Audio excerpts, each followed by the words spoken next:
Hayat elədi, sözüm yarıda qaldı. Dost dedi, verim dönüb yadında qaldı. Güləndə yanında çoxdu hamı, ağlayanda gördüm tək qaldı canım.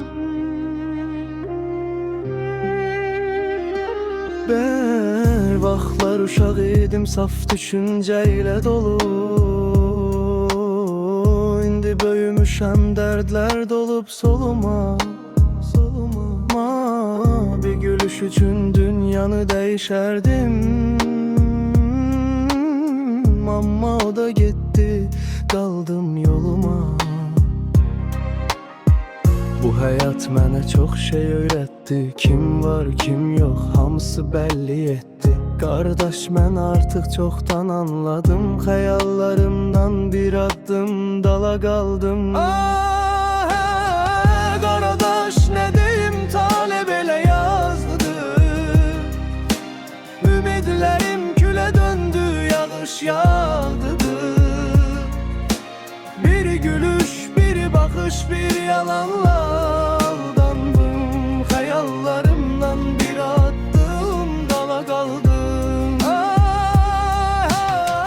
Qardaş, nə deyim, tale belə yazdı. Ümidlərim külə döndü, yağış yağdı.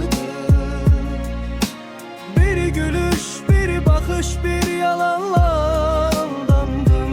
Xəyallarımdan bir addım dala qaldım.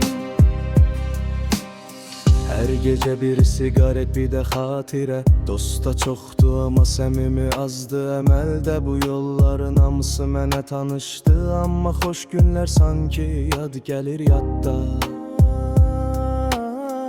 Deyirlər kişi ağlamaz, hə doğrudur. Amma içimdə tufan qopur, sükutdu. Qəlbimdə min söz var, dilim sustu. Bir addım da yoxdu, yolum bitti dostum.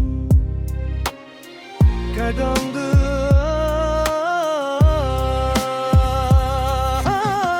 Qardaş, nə deyim, tale belə yazdı.